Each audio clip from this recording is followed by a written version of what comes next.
This is a nice, easy song. This is the kind of song where you sort of sit on a piano and have a cocktail in your hand, but I don't... There we go. There we go. Now I do. Okay, this was written by a wonderful composer, Steve Lutback, and I know Ryan would love this, so I'm doing this in honor of Ryan.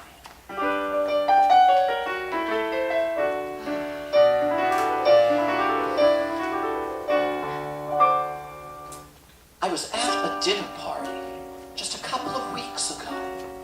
All the guests were chic and or high-powered. The repartee was brisk throughout the lobster bisque, and the salad course completely no coward. But then the conversation took an unexpected turn and headed frankly where I thought it needn't. As one by one each guest did his very level best to talk about his favorite antecedent.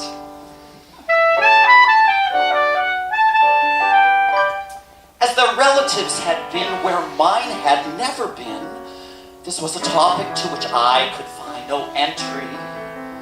They spoke of duchesses and lords, barons by the hordes, favorites of several kings who reaped their sweet rewards.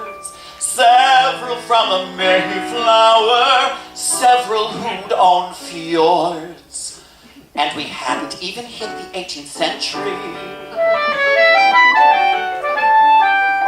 But with a startling pate, which was lovely, by the way, a most alarming hush fell on the table. My hostess smiled, and you, what did your family do? I gave the best reply which I was able, and which I swore was absolutely true. We were bagel makers to the Tsar. The lineage goes back very, very, very far. I think Ivan was the one who, when fed up with the bun, sent his men in search of something starchy and bizarre, who came upon my uncle who had recently solved the riddle of how to make a roll with a hole in the middle. He served them up to Ivan's commissar, and was thus named Bagel Maker to the Tsar. It's true, we were bagel makers to the Tsar. In the land of sour cream and caviar. Later Olga, it was said, never even tasted bread. And her mother, the Tsarina, would not get out of bed without her toasted onion with some unexpected spread, which added to her figure, but did wonders for her head. Oh, the things you'll learn about, which must remain unsaid, when you bagel maker to the Tsar.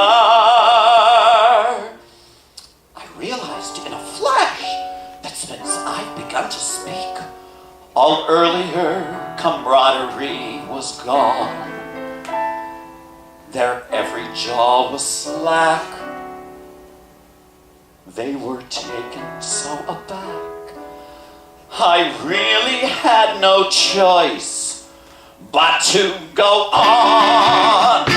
We were bagel makers to the Tsar, who would give us every year another samovar, and it was Catherine the Great, that overzealous head of state, who fed some to her horse, but that of course was low bizarre.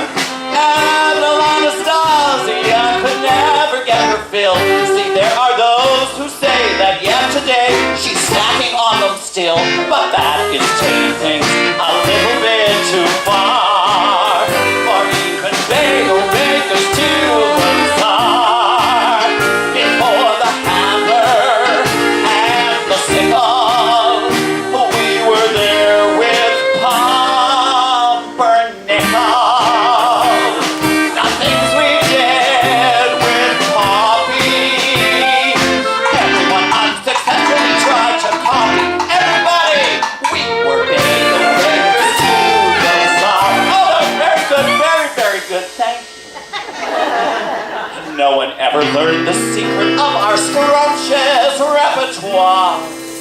But of course it couldn't last, for like all empires of the past, who reach their inevitable finales.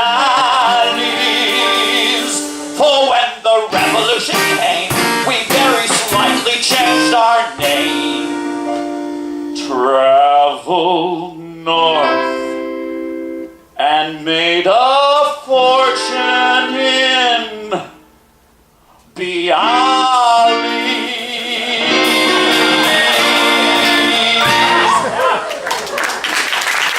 All the way from Boston, those Bialys came.